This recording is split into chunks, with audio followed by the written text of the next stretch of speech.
Hi, I'm Danielle Cook. I am the mom of a cancer survivor, and I run a nutrition program called Happily Hungry that works with families and children undergoing cancer treatment. And I'm also the author of Happily Hungry, Smart Recipes for Kids with Cancer. When my son was diagnosed with cancer 10 years ago, the one thing that I really felt that I could do for him was feed him. This experience sent me back to school to get a master's in holistic nutrition so I could better understand the science behind the foods. Happily Hungry is an amazing program that helps not only our patients but our patients' families as well. Danielle Cook does an amazing job, and having gone through the whole cancer treatment thing herself with her son, it gives her a unique perspective on how families feel, what they go through. Initially, when the child first gets diagnosed, they're just astounded, and then we throw so much medical information at them and they really are just so overwhelmed. But Danielle gives them something that they can actually do, and that gives them a little bit of control back.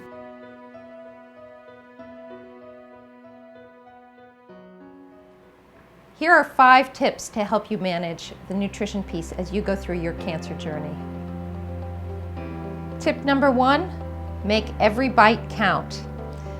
We have a bowl of potato chips and we have a bowl of mixed nuts.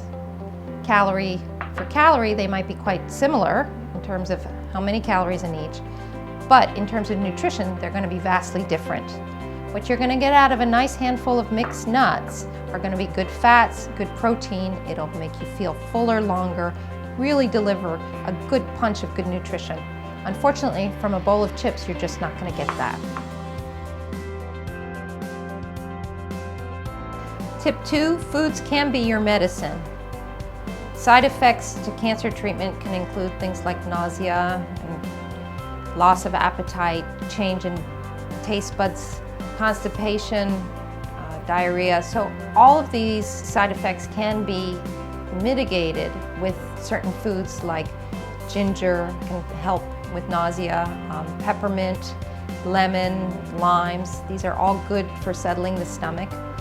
That overall blah feeling of fatigue can be mitigated by having good quality proteins in your diet. Fermented foods and beverages are also really very, very helpful to settle stomach. Things like kefir or a kombucha, which is a fermented tea.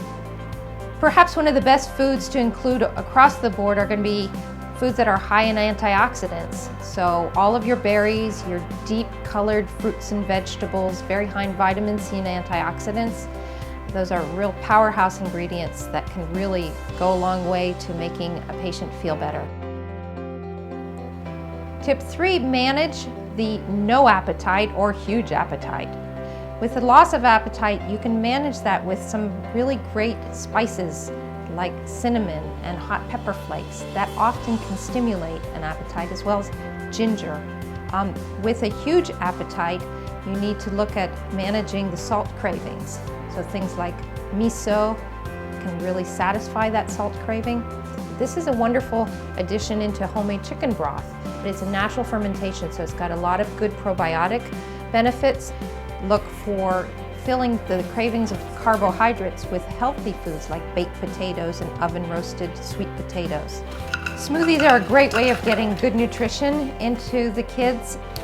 So when you think about a smoothie, you think about a shake, and people usually go to thinking sherbet and ice cream. And we do away with that by replacing those ingredients with really good nutrition.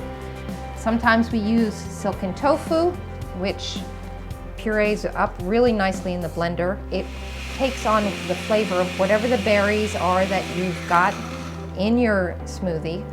So you don't get a real kind of soy flavor, but you get great protein from this.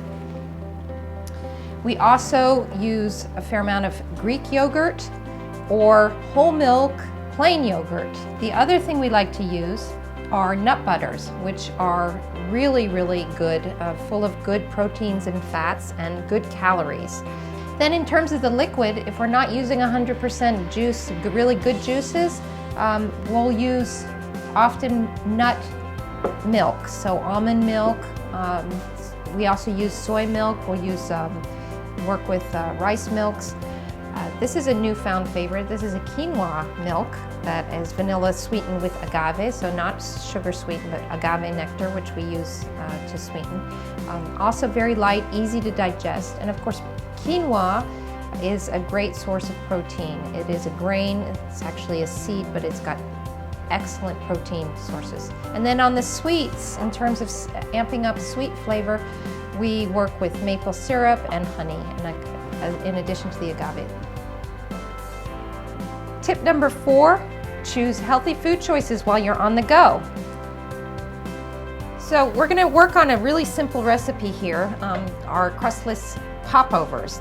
It's a great take-along food when you're sitting waiting for appointments. It's got a lot of good nutrition in it.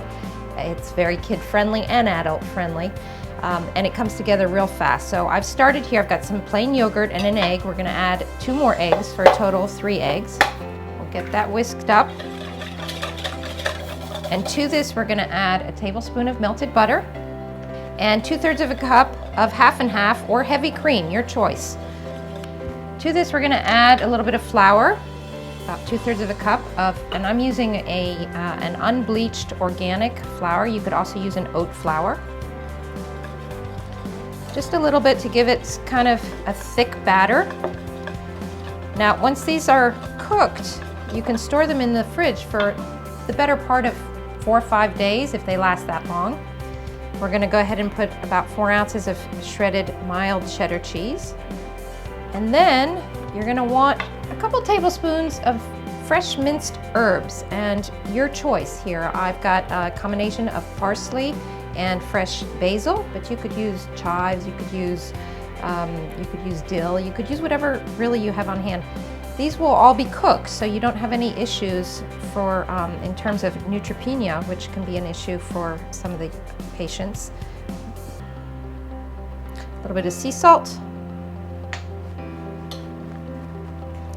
And this batter will make about a dozen popovers.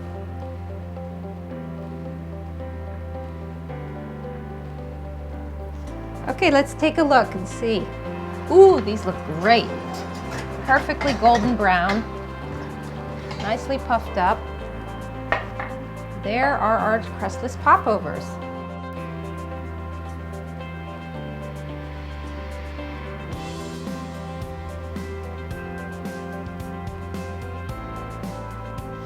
So muffins are a great way of also having a good, healthy filler food while you're on the go. The kids love them. They're carrot coconut muffins, so they have walnuts, they have carrots in them. They have a couple different interesting flours, and oat flour, moving away from the white flours in our baking. It's got coconut, obviously, and a little bit of raisins. Just packed full of flavor, some cinnamon and cloves and other things. These muffins freeze well, so you can have somebody bake you up a dozen, and you can keep them in the freezer. Grab them when you're on your way out. It's a great filler food.